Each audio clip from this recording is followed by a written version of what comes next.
Hello everyone, today we read and comment the 12th chapter of the third book of von Clausewitz, Vom Kriege. The text follows. Fatigue, exertion and privation constitute in war a special principle of destruction, not essentially belonging to contest, but more or less inseparably bound up with it, and certainly one which especially belongs to strategy. They no doubt exist in tactics as well, and perhaps they're in the highest degree, but as the duration of the tactical acts is shorter, therefore the small effects of exertion and privation on them can come but little into consideration. But in strategy, on the other hand, where time and space are on a larger scale, their influence is not always very considerable, but often quite decisive. It is not at all uncommon for a victorious army to lose many more by sickness than on the field of battle. If therefore we look at this sphere of destruction in strategy in the same manner as we have considered that of fire and close combat in tactics, then we may well imagine that everything which comes within its vortex will, at the end of the campaign, or of any other strategic period, be reduced to a state of weakness which makes the arrival of a fresh force decisive. We might therefore conclude that there is a motive in the one case as well as the other to strive for the first success with as few forces as possible in order to keep up this fresh force for the last. In order to estimate exactly this conclusion, which in many cases in practice will have a great appearance truth, we must direct our attention to the separate ideas which it contains. In the first place, we must not confuse the notion of reinforcement with that of fresh, unused troops.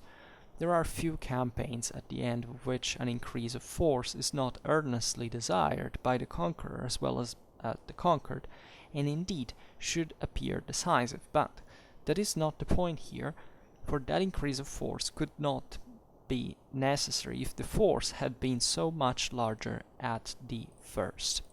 But it would be contrary to all experience to suppose that an army coming fresh into the field is to be esteemed higher in point of moral value than an army already in the field, just as a tactical reserve is more to be esteemed than a body of troops which has been already severely handled in the fight. Just as much as an unfortunate campaign lowers the courage and moral powers of an army, a successful one raises the elements in their value. In the generality of cases, therefore, these influences are compensated, and then there remains over and above as clear gain the habituation to war. We should besides look more here to successful than to unsuccessful campaigns, because when the greater probability of the latter may be seen beforehand, without doubt forces are wanted, and therefore the reserving a portion for future use is out of the question. This point being settled, then the question is, do the losses which a force sustains through fatigues and privations increase in proportion to the size of the force, as is the case in a combat? And to that we have answer no. The fatigues of war result in a great measure from the dangers with which every moment of the act of war is more or less impregnated. To encounter these dangers at all points, to proceed onwards with security in the execution of one's plans, gives employment to a multitude of agencies which make up the tactical and strategic service of the army. This service is more difficult the weaker an army is, and easier as its numerical superiority over that of the enemy increases. Who can doubt this? A campaign against a much weaker enemy will therefore cost a smaller force than against one just as strong or stronger. So much for the fatigues. It is somewhat different with the privations. They consist chiefly of two things: the want of food and the want of shelter for the troops, either in quarters or in suitable camps. Both these wants will no doubt be greater in proportion as the number of men on one spot is greater. But does not the superiority in force afford also the best means of spreading out and finding more room, and therefore more means of subsistence and shelter? If Bonaparte in his invasion of Russia in 1812 concentrated his army in great masses upon a single road, in a manner never heard of before, and thus caused privations equally unparalleled, we must ascribe it to his maxim that it is impossible to be too strong at the decisive point.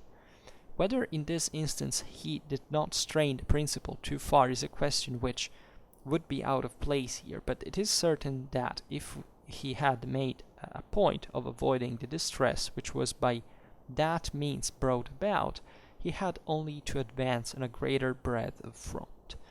Room was not wanted for the purpose in Russia, and in very few cases can it be wanted. Therefore, from this no ground can be deduced to prove that the simultaneous employment of every superior forces must produce greater weakening. But now, supposing that in spite of the general relief afforded by setting apart a portion of the army, wind and weather and the toils of war had produced a diminution, even on the part which has a spare force had been reserved for later use, still we must take a comprehensive general view of the whole, and therefore ask, will this diminution of force suffice to counterbalance the gain in forces which we, through our superiority in numbers, may be able to make in more ways than one? But there still remains a most important point to be noticed. In a partial combat, the force required to obtain a greater result can be approximately estimated without much difficulty, and consequently we can form an idea of what is superfluous. In strategy, this may be said to be impossible because the strategic result has no such well-defined object and no such circumscribed limits as the tactical. Thus, what can be looked upon in tactics as an excess of power must be regarded in strategy as a means to give expansion to success, if opportunity offers for it. With the magnitude of the success, the gain in force increases at the same time, and in this way the superiority of numbers may soon reach a point which the most careful economy of forces could never have attained. By means of his enormous numerical superiority, Bonaparte was enabled to reach Moscow in 1812, and to take that central capital. Had he by means of his superiority succeeded in completely defeating the Russian army, he would, in all probability, to have concluded a peace in Moscow, which in any other way was much less attainable. This example is used to explain the idea, not to prove it, which would require circumstantial demonstration, for which this is not the place. All these reflections bear merely upon the idea of a successive employment of forces, and not upon the conception of a reserve, properly so called, which they no doubt come in contact with throughout, but which, as we shall see in the following chapter, is connected with some other considerations. What we desire to establish here is that if in tactics the military force through the mere duration of actual employment suffers a diminution of power, if time therefore appears as a factor in the result, this is not the case in strategy in a material degree. The destructive effects which are also produced upon the forces in strategies by time are partly diminished through their mass, partly made good in other ways, and therefore in strategy it cannot be an object to make time an ally on its own account by bringing troops successively into action. We say on its own account, for the influence which time, on account of other circumstances which it brings about but which are different from itself, can have, indeed must necessarily have, for one of the two parties is quite another thing, is anything but indifferent or unimportant, and will be the subject of consideration hereafter. The rule which we have been seeking to set forth is therefore that all forces which are available and destined for a strategic object should be simultaneously applied to it, and this application will be so much the more complete the more everything is compressed into one act and into one movement. But there is still in strategy a renewal of effort and a persistent action which, as a chief means towards the ultimate success, is more particularly not to be overlooked. It is the continual development of new forces. There is also the subject of another chapter, and we only refer to it here in order to prevent the reader from having something in view of which we have not been speaking. We now turn to a subject very closely connected with our present considerations, which must be settled before full light can be thrown on the whole. We mean the strategic reserve. So in here we analyze the second part of the chapter we started last time. And in here, von Clausewitz values fundamentally the differences that exist in how fatigue, exertion, and privation act and interact in tactics and strategy. That this interaction being fundamentally the focus of the chapter, and getting naturally to very important conclusions in this sense that pass through these events of essentially of friction that are present in war all the time. And von Clausewitz writes, fatigue, exertion, and privation constitute in war a special principle of destruction. Right, this is the point. Right, they tend to consume the army and complicate the system, and not essentially belonging to contest, but more or less inseparably bound up with it, and certainly one which especially belongs to strategy. Right, so that is, this is not much exclusively to do with the confrontation, with the fight properly, but with other factors that are out there in the physical world and bring to, especially to strategy, its greater influence. We will see why. I mean, compared to tactics, naturally. And he writes, they no doubt exist in tactics as well, and perhaps they're in the highest degree, but as the duration of the tactical acts is shorter, therefore the small effects of exertion and privation on them can come but little into consideration. That is to say, that you can have tired soldiers for whichever reason before a battle, but what was going to happen in the battle, tactically speaking, has not much to do with that in the first place. I mean, it naturally functions on that base, right? You can't defeat an enemy, I don't know, because it's particularly tired. Will it be decisive? In some cases, yes, why not? In others, no. But the point is that it's not a product of tactics per se, right? It's going to enter there, but it's not going to be pertinent to it in a causal sense. And also, this happens because the tactical engagement is shorter. So undoubtedly, fatigue, exertion, and privation exists also in combat. Hell, how it exists, right? And von Clausewitz says, it can be even maybe in the highest degree in relative terms. That is to say, a battle can be way more exhausting psychophysically than a campaign, right? But it's the point is that it is in relative terms because it's concentrated, right? Whereas what can happen at strategical level can be greater, right? And it's gonna have greater effects actually to the system as a whole. Only it's diluted, and anyhow, it's gonna have that influence when combat will arrive, because naturally, a strategy has to do ultimately with coming to fight at some point, right? As we have seen in the past. So, in many ways, what we collect as fatigue, exertion, and privation in strategy is more important than what we can in battle, right? And we have seen actually in the first half of the chapter how fundamentally there are certain elements that of the disruptiveness of a battle that fundamentally do not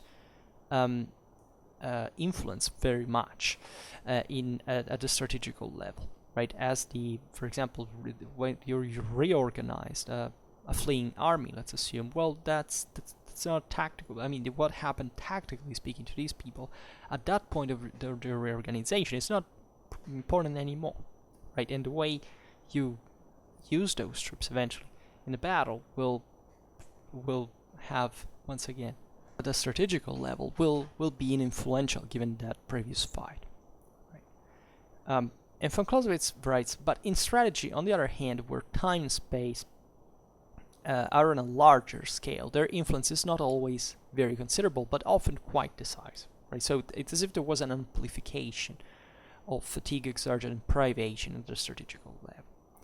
And von Clausewitz says it's not at all uncommon for a victorious army to lose many more by sickness than on the field of battle. Right? Banal example from the time, but it's just one of the many, right? It could be exemplified.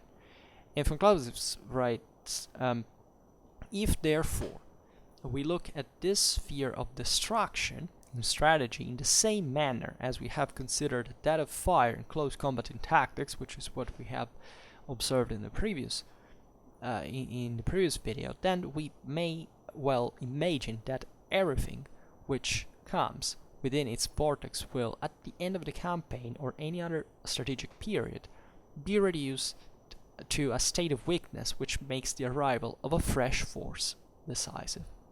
Right? This is important because in the first part of the chapter we have observed substantially the importance of fresh reserves in combat, right? As a as a substantial factor to be considered in especially over time, right? And the idea of making enter fresh troops in different times of the tactical engagement.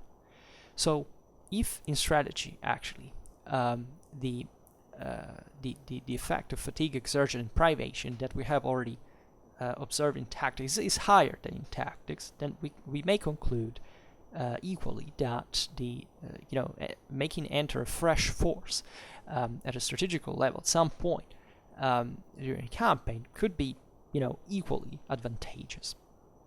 And von Clausewitz writes, we might therefore conclude that there is a motive in the one case as well as the other to strive for the first success with as few forces as possible in order to keep up this fresh force to the last, right? So to say, let's begin with a few forces ideally, and then let's use reserves, right? And von Clausewitz analyzes this proposal because he writes, in order to estimate exactly this conclusion, which in many cases in practice will have a great appearance truth, we must direct our attention to the separate ideas which it contains. In the first place, we must not confuse the notion of reinforcement with that of fresh, unused troops, right? That's two different things. Why? Because quoting, that there are a few campaigns at the end of which an increase of force is not earnestly desired by the conqueror as well as the conquered, and indeed should appear decisive. Right, so there is a culminating point, or the end of campaigns. We have encountered some point during Vom Kriege already, but that will be analyzed further ahead, for which the concentration of forces is actually a very important thing, especially at the decisive point of the clash. And this is verified also just by experience, right, of military history.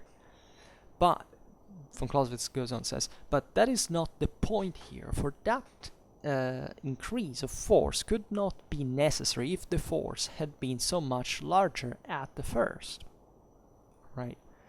But it would be contrary to all experience to suppose that an army coming fresh into the field is to be esteemed higher in point of moral value than an army already in the field, just as a tactical reserve is more to be esteemed than a body of troops which has been already severely handled in the fight.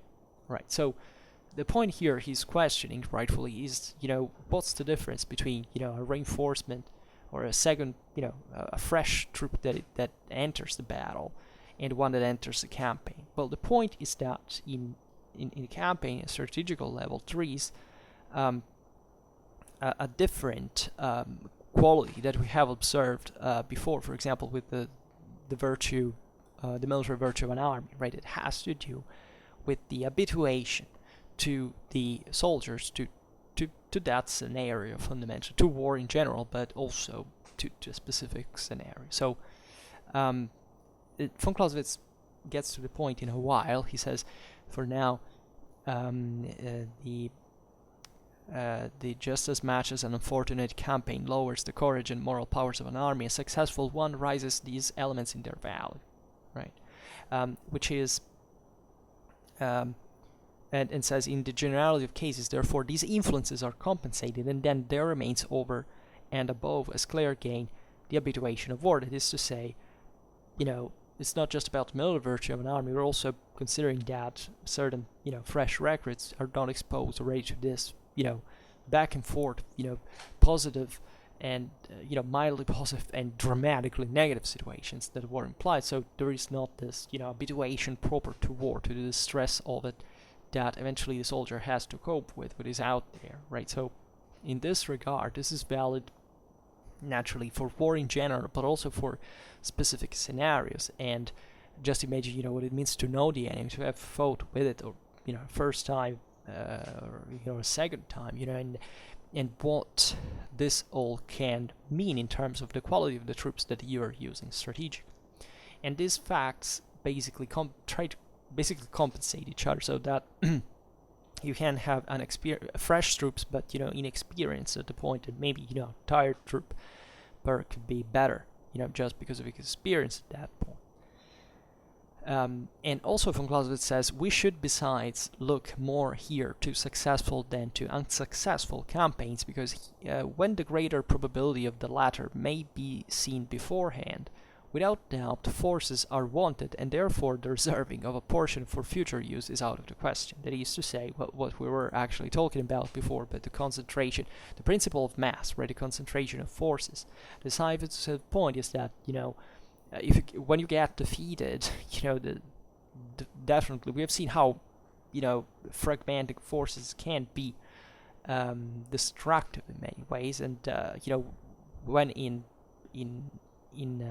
battle, as much as in campaign, actually more in campaign than in battle, how because this is the whole point of the video, when an army has been shattered fundamentally, and it's not enough to simply send in the other elements that you had detached by claiming, I held the reserve, right? If you look at military history, there can be always some minimal reserve, because if anything, they can enact some form of, of action, of containment, of disturbance, whatever. But even in here, usually during a retreat, there is always kind of a unit that sacrifices itself to allowing the others to escape.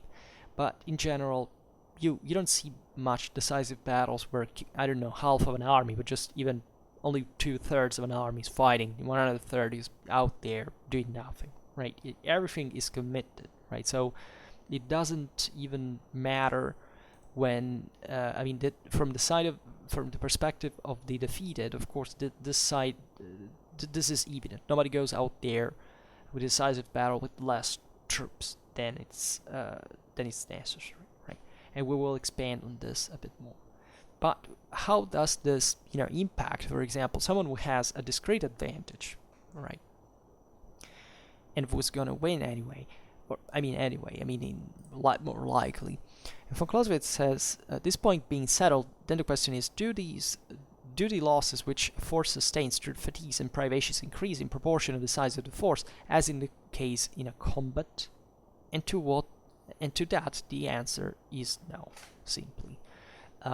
We have seen that, basically, tactically speaking, forces are spent dramatically quickly, right, in combat, and that's where also the concept of reserves comes into play, because combat is probably the violent part of war, so it's most disruptive element. It just commits more resources, but also it physically destroys, and morally destroys. So in strategy, as we've seen in the last in the previous half of the chapter, the thing is very different, and actually you may be tricked into thinking, the larger an army is, the more you concentrate your force, and the more they will be worn out. Well, honestly, we have not arrived to the part of, on friction that von Clausewitz analyzes, and here, from a merely physical point of view, we can actually answer, well, yes, theoretically, right? If we were to isolate the, just the idea that, a bigger thing, a more complex system is usually, more exposed to decay than a simpler one. Well, definitely it is true. But this is the trick of trying to abstract in our modernistic and kind of an experimentalistic mindset the world deal of war. That war is essentially fighting, is a duel, is fighting against someone else, right? So you can't extrapolate like a theoretical generalization just considering, as if, your side of the story was shielded by all the rest that is happening at the same point. And von Clausewitz says no, right? Von Clausewitz actually is positive about the fact that a larger army naturally causes more problems than consumes more, and it's cumbersome and heavy, and logistical complications are a reality of history. That over a certain number of troops in a logistical serve, you really can't make an army work in the first place. Even in terms of sheer command, not just about the supplies or things like that. But von Clausewitz explains why this is not the case, right? As you can't concentrating army, a concentrated mass against the enemy in this regard is actually the best way to have less fatigue, exertion, and privation in the army itself. And guess why? Because the enemy naturally is gonna essentially gain from your reduction of forces were that to happen. And von Clausewitz explains why, because he writes, the fatigues of war result in a great measure from the dangers with which every moment of the act of war is more or less impregnated. To encounter these dangers at all points, to proceed onwards with security in the execution of one's plans, gives employment to a multitude of agencies which make up the tactical and strategic service of the army. Fine. This service is more difficult the weaker an army is, of course, and easier as its numerical superiority over that of the enemy increases. Who can doubt this? Right? What's the most, the army that is most difficultly surviving out here in enemy territory and harassed by the enemy? The larger one or the smaller one? Right here, the degree is even the kind of the physical plastic vision of the fact that the stronger you are and the more you're going to literally smash everything you find around you, right? And that also these sheer logistical problems here are not a huge deal. Von Clausewitz always remember that logistics does not belong to the theory of the art of war. It's a separated branch. It's nothing to do with it. It's part of the military, but it could be easily of even the civilian element. The point here is assuming that every army here has a homogeneously functioning logistical system, which is what, historically speaking, armies fundamentally had, right? Given their in proportion to their own structure, right? Their own composition. In other words, you don't see much in history an army that goes out there without a supply chain that does not work, right? It could be cut, but the logistical, personnel and how this thing works fundamentally is up there to make things work. So the point here is how much how much damage, let's put it better in this way, can the enemy do to someone that is way bigger, right? That's you can imagine the same analogy with with a person. It's what's easy, like to punch someone who's smaller than you or someone who's bigger than you, right? And that's kind of even as a consequence. So here it's literally a bit the same, and this heavily compensates for the whole deal of the situation, right? It's not that the enemy, if you're stronger, has no influence with it and can work well anyway. No, because your sheer force at that point can be greater. At the point you can actually complicate the problem for the enemy. He has to run more quickly. He has to be way more alert, and he's consuming himself in this way. So he's definitely experiencing fatigue, exertion, privations much more than if you had been, if the situation had been the same, except your strength had been lower, right? So it's properly here, you see that there is a connection between the destructiveness of these factors um, and the force of the two sides clashing against each other, right? That has a direct impact on this stuff, and this is what really makes the difference in war, on average, right? So this is always on average. And von Clausewitz then writes, so much for the fatigues, right? It is somewhat different with the privations. I got mistaken. I mixed all the thing. Here it is referred to the fatigue problem, right? But let's see what privations eventually get connected with it anyway. Von Clausewitz writes, they consist chiefly of two things, the want of food and the want of shelter for the troops, either in quarters or in suitable camps. Both these wants will no doubt be greater in proportion as the number of the men on one spot is greater. So in here, on the privation side of the story, you see that indeed the more you increase the numbers, the more there is going to be a problem for you, right? Because you need physical space, you need resources, you cannot, we know how disruptive it is to concentrate too many troops in a single point just for their health or their organization. But von Clausewitz says, does not the superiority in force afford also the best means of spreading out and finding more room and therefore more means of subsistence and shelter? Right, this is exactly the point, right? If you hadn't concentrated those troops, maybe the enemy would have gained easily more ground around you, right? So the point here is that you see how the theoretical speculation eventually meets with the the harsh reality of the story, and how von Clausewitz cleverly uses these examples to make you go back and forth with the thought and say, oh, maybe, and making you consider hard facts that are the ones that he himself experienced in a lifetime of war, and that make you consider how all these elements are, intertwined. And it's at that point that you start seeing that, crystallized prescriptions about what to do, what not to do, are not really the best way to, at all times, are not the best ways to address the art of war.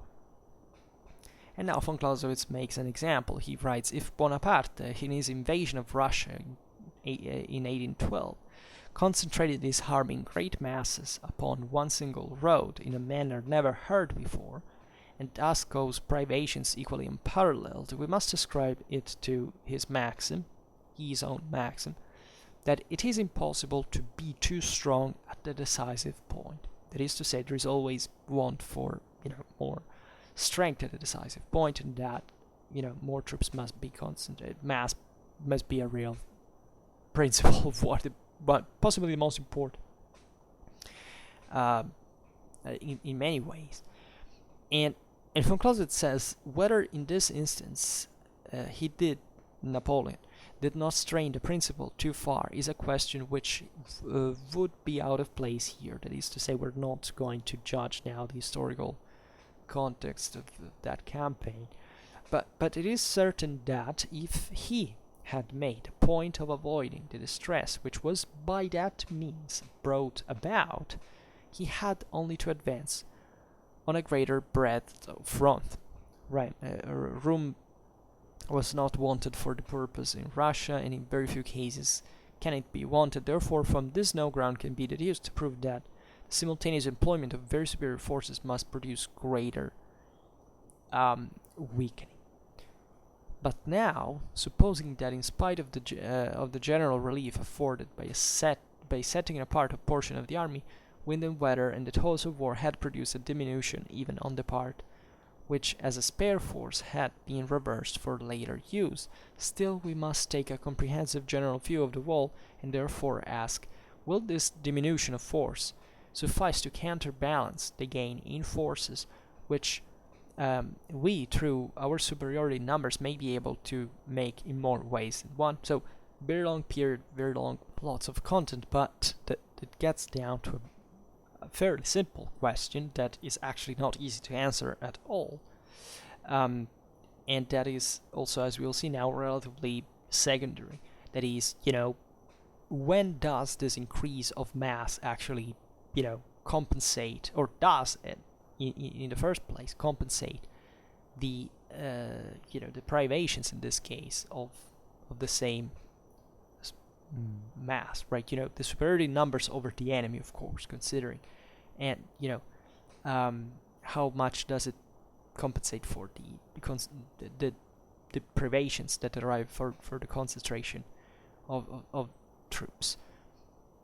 And von Clausewitz says, but there still remains a most important point to be noticed.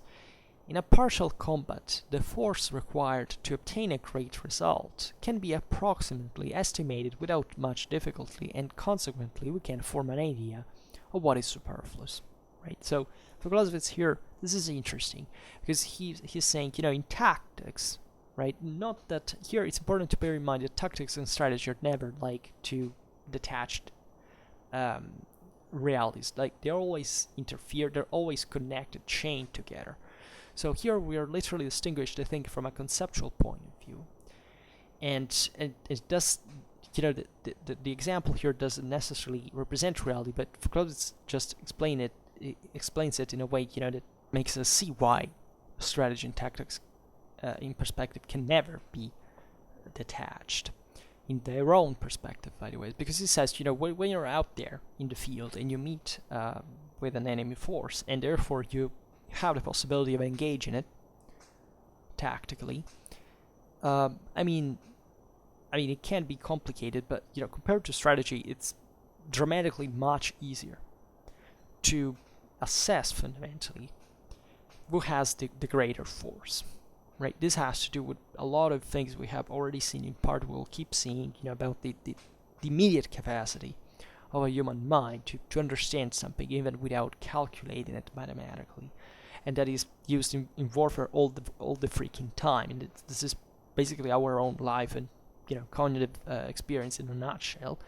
But it remains this, that in face to face it's much easier to understand. In strategy, right, the situation is different, because von Clausewitz writes, this may be said to be impossible because the strategic result has no such well-defined object and no such circumscribed limits as the tactical one. This is very, very important. That is to say, what is that you're really going to do in this regard? Like, strategically speaking, the decision to attack that contingent at a tactical level has a much broader implication what happens on the actual field. Because on the actual field, let's say you assume you want to wipe out what you have spotted to face to face to be an insignificant force, fine, you wipe it out. But what costed you for doing that in the first place may have repercussions on the strategic world that are not evident at all, right? That is, you don't know, and this is very important because together with the concentration of forces is actually, as we've seen, mass is one of the first principles of war, classical principles of war.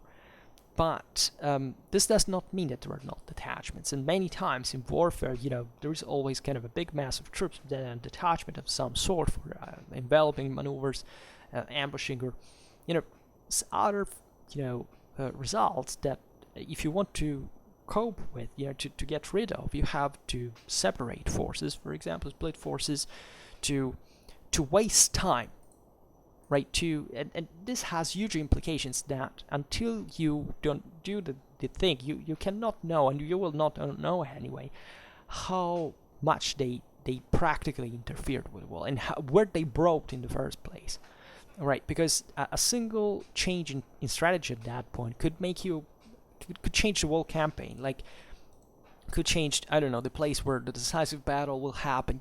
This is what is brought to the end, and you don't never quite know how and the thing will happen. You're playing with systems that are much larger and much more unpredictable than what happens in a battle, right?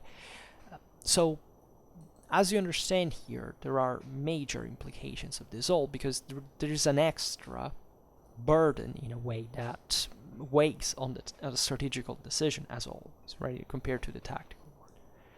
And von Clausewitz writes, thus what can be looked upon in tactics as an excess of power must be regarded in strategy as a means to give expansion to success, and in this way the superiority of numbers may soon reach a point which the most careful economy of forces could never have attained. What's the point of this? The point is that what Clausewitz is pointing out is that if you keep forces concentrated in strategy, basically you can't dispense of these secondary elements bothering you, right? If in battle you can say, oh, look at those guys over there, let's go hit them because we are so overwhelmingly superior. This may be an actual loss, right, of time, of resources, right, and it could slow down and decrease that superiority that you actually enjoy, right, and it could be enough to wipe out most of the enemy forces wherever they are if you just go on straight your own way, right? So, and this is why it's so important, because that economy of forces that you are searching all the time at that point is not to be attained by defeating the enemy in detail, spot by spot, right? That is going just to disperse your forces. What you're supposed to do there is go straight forward and just bit the hell out of the enemy where he's concentrated and smashing him with your sheer superiority. And after that point, everything will dissolve, right? The enemy will hopefully, be, becoming consistent, right? As much as inconsistent is that unit that you said, okay, let's engage it. But why, right? If you have such this enormous force at that point, enormous concentration of mass and numbers at advantage, what do you think the enemy is out there for with that small detachment, right? For you to, to challenge you at that point is obviously going just to make you lose time by exposing these minimal forces, whereas if he's out there in the first place, it means that he has definitely more means than these, and if you are superior to him in that regard, you should go find him and destroy him so that the small detachment can simply, melt away.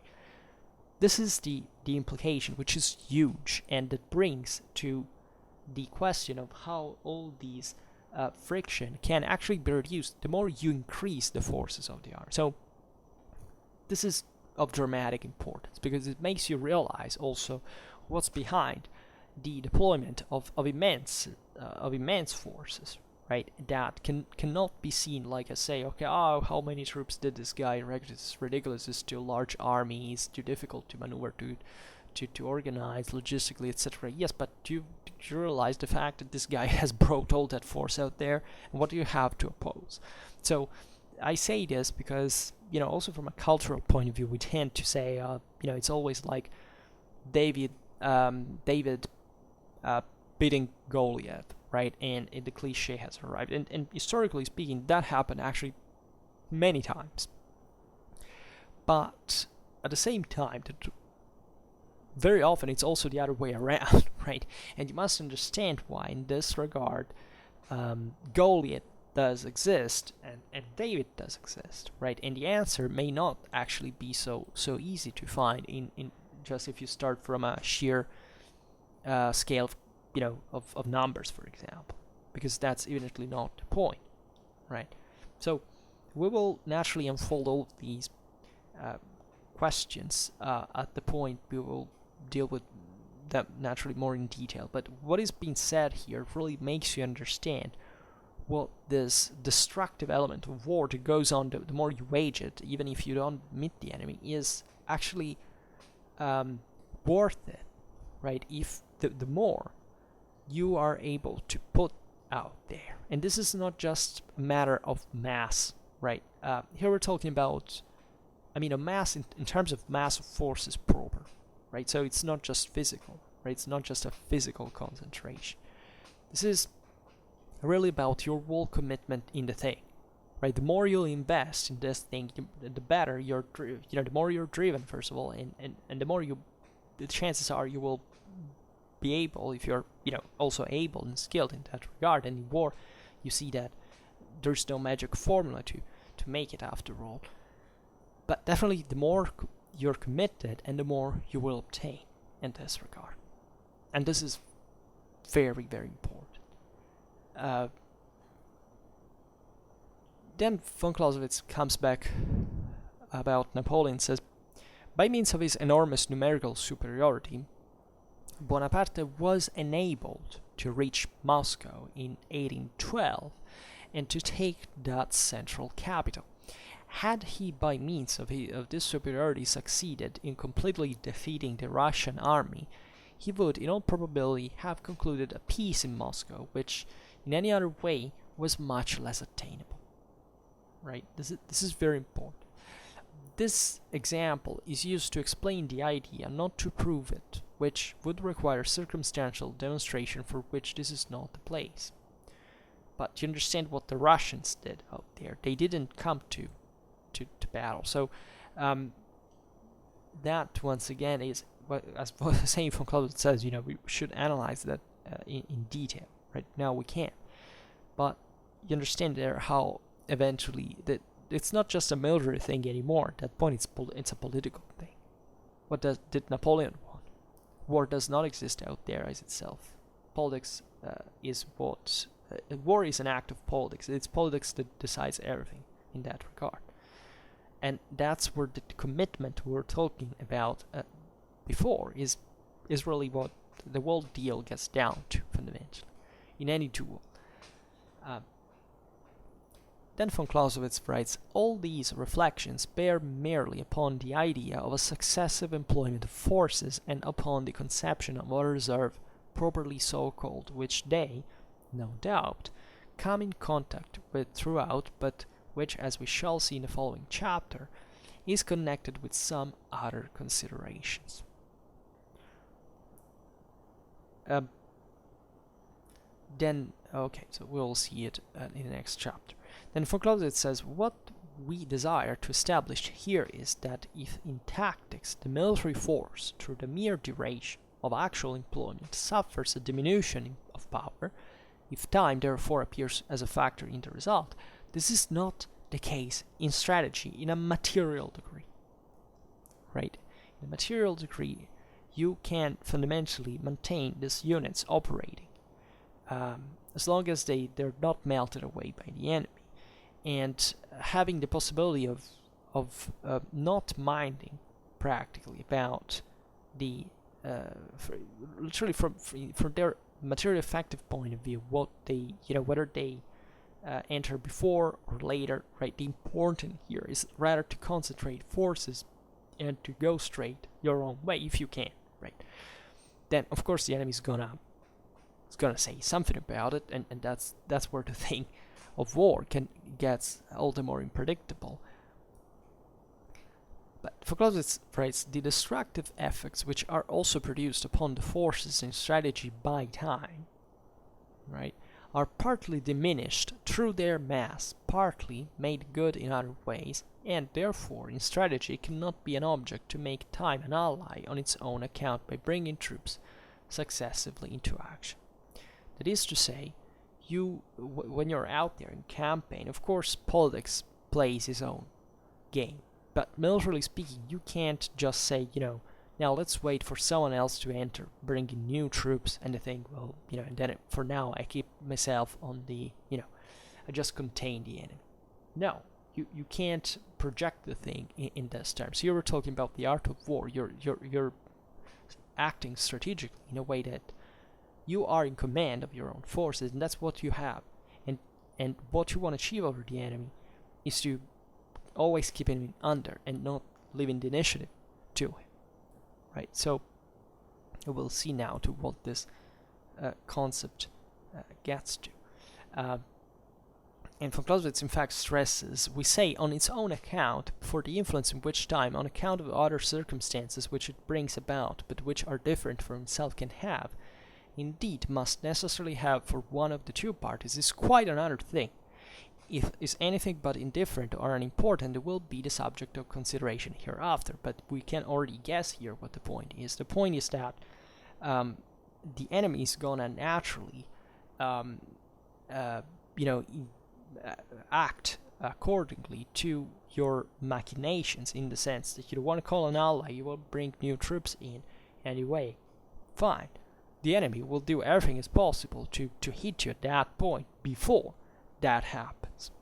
right? So in this regard, you can't really reason, strategically speaking, in a way, let's do this thing, before and later. This is like a compact. It's like an iron arm. You can't say, okay, I give up at the beginning, because after all, after it would be easier, because I get new force magically from where actually the enemy will push you down, and it will be ever more difficult to push him back at that point, right? So the thing cannot be handled in that way, and it's from here that von Clausewitz gets to a very important conclusion, very important law. It says the rule which we have been speaking to set forth is, therefore, that all forces which are available and destined for a strategic object should be simultaneously applied to it. That is to say, whatever your strategic plan is, it must involve the entirety of your forces. Right? And this is actually true also for tactics, in a way, in the measure in which naturally you foresee to make your troops, however, enter in combat later, but realizing that it's still part of the same combat. In the first part of the chapter, we have seen how you can't just detach troops up to the point your main body is defeated, and then thinking that bringing the reserve in will revert the thing. No, the battle is lost now. There is a drive that is being lost, and that unit is better maybe to just retreat at that point. In strategy, even more, you must commit all of your forces at the same moment, because the way the enemy is going to strike on you has not as much to do at all as tactics, with this capability of wearing your overall resources out just for the sheer employment. Because at the moment of strategic decision that is taken, once again, after combat, after the tactical dimension, you have gathered your own forces, once again, reorganize them and send them once again up to some other combat. The time lost there, what you're letting the enemy do, the initiative that you leave to him, is going to be detrimental for you, and you're gonna struggle to recover it, if you'll ever be able. So in strategy, as a consequence, you should commit at least the entirety of your forces to the action, possibly concentrated, right? And naturally determining lots of other things, including how that concentration, as we've seen, will impact the destructive elements that happen all the time, aside from combat proper, to an army out there in campaign. But this, there can't be a spare force, right, to be left out. It doesn't play into the matter, and this has enormous implications. Now, just think about the fact of what we always said about the political commitment. I mean, what this big game really is just two political actors playing war. And the idea is that if they are playing, it's because they both know that theoretically they can win. So the odds are going to be fairly balanced, and putting part of your forces aside to say, I will, strategically speaking, I will deploy them later as a reserve, doesn't quite help actually at all to the balance. It just brings to the separation of your forces can be defeated in detail, whereas that are going to struggle also much more alone right then together, because there is a much greater unity and much more shared vision and control and systematization of the inner tactical and strategical service that cannot happen otherwise, right? And von Clausewitz, in fact, writes, and this application will be so much the more complete, the more everything is compressed into one act and into one movement. That is to say, mass here, from a strategical point of view, is really an enormous deal, right? And you can't just even at the expense of other aspects that are not properly part of the art of war, as we've seen. Think about the supply lines. I mean, ask Napoleon.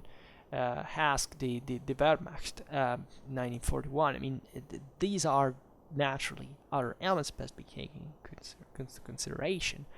But from a strictly military point of view, what counts there is how many troops were literally brought on the field, and how you match the enemy naturally is willing to strike back or not, to play on that level on other factors that evidently do not belong just to the art of war.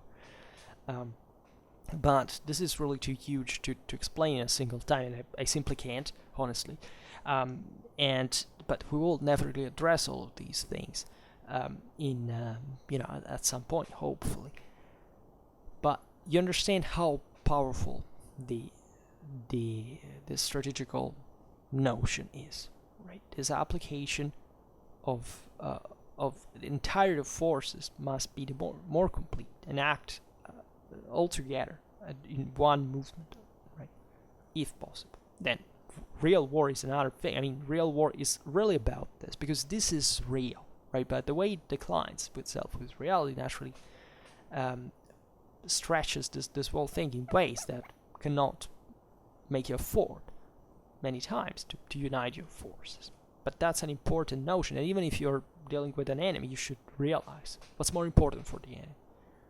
Well, achieving this unity is definitely a very important one, and therefore you know what to do in turn, at least to prevent the enemy from achieving that. But anyway, von Clausewitz writes, but still there in strategy a renewal of effort in a persistent action which as chief means towards the ultimate success is more particularly not to be overlooked. It is the continual development of new forces. This is also another gigantic concept that has to do with the fact that in strategy, way more than in tactics, the situation is unpredictable. So new forces can be destroyed and newly formed depending on factors that in fact are external even to the strictly military side of the story. Can't have to do with that supply thing, with logistics we were saying before. Can do with everything, right? But this is all the more difficult to calculate because the system is not visible. Right? That's why tactics is so dramatically easier than strategy, of course, even if it's where people actually rip each other apart. But literally, that's the least important of the facts. It is all, after all. The important is how they get to rip each other apart, given all what happened before for them to be there, and with which means and with which motivation, and this is not easy to determine in the future. And we've seen it, obviously, even for the previous example about the detachment that you meet randomly and say, oh, look at how few they are, let's just go there and kick them out. Maybe actually a loss of energies, of time. That is to say, you don't know how much that delay can amplify the more the campaign proceeds, and therefore you cannot really know, strategically speaking, what's out there. Right? If you look at the enemy army on the field, you can't assess what that actually is until you don't meet it, and you have to consider the whole strategic scenario, the whole front, the whole thing. The thing is way more susceptible of misassessment, of misjudgment, of miscalculation, right? Because simply you don't have much, you have to reason on data that are filtered, that you did not acquire yourself, that you cannot clearly evaluate at the same point. And military history is full of these mistakes, mainly, in terms of sheer consequences, absolute factors. Of course, it's in strategy that, if you really screw up badly, that's going to have the greater consequences, right? If one soldier gets killed because, he does one thing instead of another, really, in war, overall, it's not a big deal. If the general gets mistaken, well, the thing is an enormous deal, right? Because thousands of people are going to die just in a blink of an eye because of that. So who cares about the single soldier in that regard compared to the higher rank?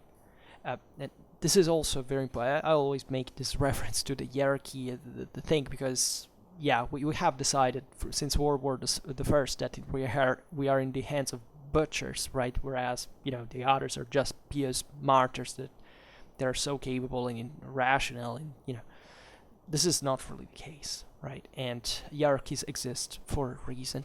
That is to make it a good job, right? Or at least the best job available, right?